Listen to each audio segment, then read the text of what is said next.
જૂનાગઢ માંગરોળ માંગરોળમાં પ્રાકૃતિક સૌંદર્ય વચ્ચે આવેલ 5000 વર્ષ પૌરાણિક સ્વયંભૂ પ્રગટ કામનાથ મહાદેવ મંદિર હજારો ભક્તો માટે આસ્થા પ્રતીક। પવિત્ર શ્રાવણ માસ દરમિયાન મહાદેવને શીશ નમાવવા હજારો ભક્તો ઉમટી પડે છે। માંગરોળથી માત્ર 7 કિ.મી. દૂર નોળી નદીના કાંઠે આવેલ કામનાથ મહાદેવના મંદિર સાથે રસપ્રદ ઇતિહાસ જોડાયેલ છે। કહેવાય છે કે ભગવાન શ્રી કૃષ્ણએ દ્વારકાથી ભાલકા જતા અહીં રાતવાસો કરી મંદિરમાં પૂજા કરી હતી અને ત્યારબાદ શંખ, ચક્ર, ગદા, પદ્મ સહિતના અવશેષો અહીં આવેલા કુંડમાં પધરાવી તેઓ ભાલકા જવા નીકળ્યા હતા। અંદાજે 5000 વર્ષ જૂના એવા આ સ્વયંભૂ પ્રગટ કામનાથ મહાદેવ મંદિરમાં શ્રાવણ માસમાં દૂર દૂરના શિવભક્તોની ભીડ ઉમટી પડે છે તો મોટી સંખ્યામાં લોકો પગપાળા આવી પણ અહીં શીશ નમાવે છે। અહીં દર સોમવારે શિવલિંગને પુષ્પો બીલીપત્રો સહિત સુંદર શણગાર સાથે રાત્રિના 12 વાગ્યે મહાઆરતી યોજાય છે જેમાં પણ શિવભક્તોનો ભારે ઘસારો જોવા મળતો હોય છે। પવિત્ર માસના છેલ્લા 3 દિવસ કામનાથ મહાદેવના સાનિધ્યમાં તેરસથી અમાસ ભવ્ય લોકમેળા ભરાય છે જે દરમિયાન પવિત્ર કુંડ પાસે દીવા પ્રગટવા તેમજ અહીંના અતિપૌરાણિક પીપળામાં પાણી રેડવાનું પણ ખૂબ મહત્વ રહ્યું છે। 3 દિવસના મેળા દરમિયાન માંગરોળ સહિત આજુબાજુ ગામોના હજારો લોકો મહાદેવના દર્શન સાથે મેળાનો લાભ લેવા ઉમટી પડે છે। રિપોર્ટર પ્રકાશ લાલવાણી માંગરોળ। મારું નામ હરસુરભાઈ સિસોદિયા, કામનાથ મંદિરનું બાજુનું ગામ સુલતાનપુરનો રહેવાસી। જૂનાગઢ જિલ્લાના માંગરોળ તાલુકાનું કોટડા ગામમાં કામનાથ ધામ આવેલું છે। આ મંદિર 5000 વર્ષ પુરાણું જૂનું છે અને જ્યાં લાખો ભાવિકો દર્શનાર્થે આવે છે અને શ્રાવણ મહિનામાં વધારે ટ્રાફિક જોવા મળે છે।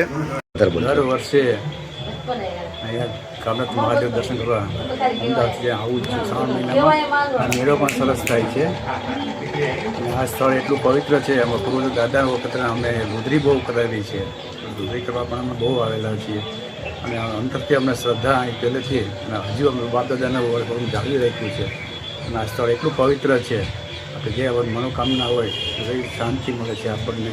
આ સ્થળ એવું છે, મેળો પણ સરસ મંદિર ભરાય છે, ઘણા બધા લાખો માણસો આવે છે, દૂર દૂરથી માણસો આવે દર્શન કરવા માટે।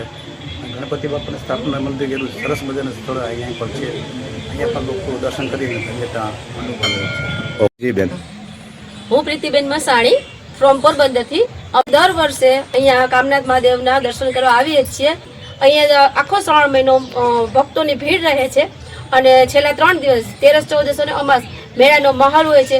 ગામે ગામથી લોકો દર્શન કરવા આવે છે અને અહીંયા કામનાથ મહાદેવે પિતૃને પાણી રેડવાનું પીપળે બહુ ખૂબ મહત્વ છે તો બધા પાણી રેડવા માટે પણ આવે છે। ધન્યવાદ। જય કામનાથ। મારું નામ સિમ્પલભાઈ પોપટ, માંગરોળનો વતની છું। શ્રી કામનાથ મહાદેવના સાનિધ્યમાં છેલ્લા 8-10 વર્ષથી અમે લોકો મહાદેવ ચલાવીએ છીએ। આ શ્રાવણ મહિનાની દર સોમવારે આખો દિવસ ચા અને ચીવડો તેમજ છેલ્લા જે કામનાથના સાનિધ્યમાં 3 દિવસ કે 10 અમાસમાં જે ભંડારો થાય છે, મેળો થાય છે તેની અંદર અમે મહાપ્રસાદનું આયોજન કરીએ છીએ।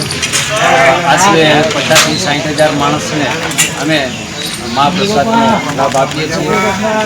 દરેક અન્ય લોકો જે દાતાઓ આમાં મદદ કરે છે તેઓનો સર્વેનો ખૂબ ખૂબ આભાર। કામનાથ મહાદેવ તેમને સુખી રાખે। જય કામનાથ। દીપક જોશીના સૌ ભક્તોને જય કામનાથ। હું ત્યારે પ્રાચીન મંદિર કામનાથ મહાદેવના સાનિધ્યમાં ઊભો છું। આ મંદિર અતિ જૂનું પ્રાચીન છે, 5000 વર્ષ પહેલાંનું આ સ્વયંભૂ શિવલિંગ મંદિર છે અને શ્રાવણ માસ દરમિયાન અહીંયા અનેક ભક્તો પોતાની શ્રદ્ધા મુજબ આવે છે, દર્શન કરે છે, સ્નાન કરે છે। આ મંદિરને વિશે હું તમને જણાવું તો આ મંદિરને ભગવાન શ્રી કૃષ્ણએ પણ અહીં પૂજા કરેલી છે। અહીં બાજુમાં પદ્મકુંડ પણ આવેલો છે। જ્યારે ભગવાન શ્રી કૃષ્ણનું સુધામ ગમન થવાનું ત્યારે અંતિમ તેઓ આ કુંડમાં આવી અને સ્નાન કરી અને એમાં પદ્મ, ચક્ર, ગદા બધું પધરાવી અને દર્શન કરેલા, શિવલિંગની પૂજા કરેલી છે અને શ્રાવણ માસના અંતિમ તબક્કામાં છેલ્લા દિવસોમાં અહીંયા સરસ મજાનો મેળો પણ ભરાય છે। એમાં પણ હજારો માણસો લાભ લે છે।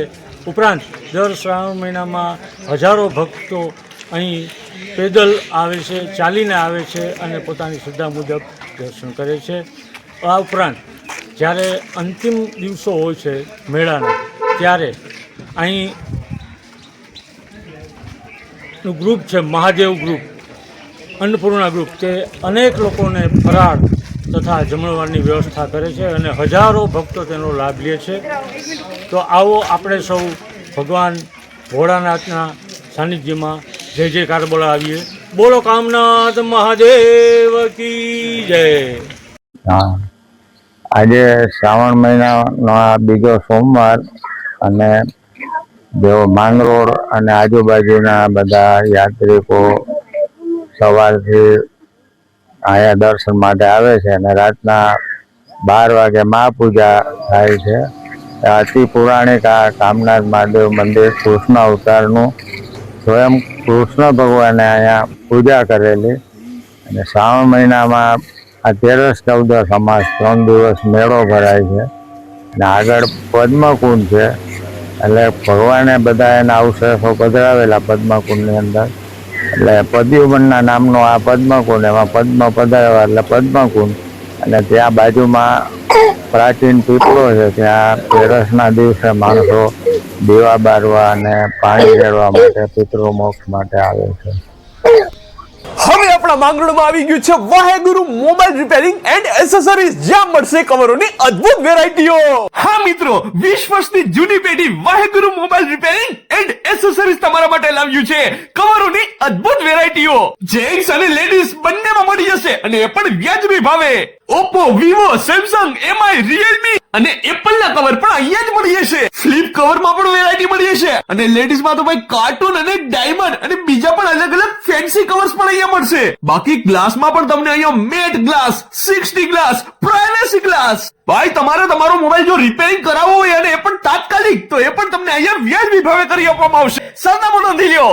આ છે આખો આપણો લીમડા ચોક અને તેની જ પાસે છે રાજમોતી મોલ. અરે રાજમોતી મોલમાં તમે આ સાઈડ ટાવરના રસ્તેથી અંદર જશો ને, બસ ત્યાં જ તમને દેખાશે વાહેગુરુ મોબાઈલ રિપેરિંગ અને એસેસરીઝ.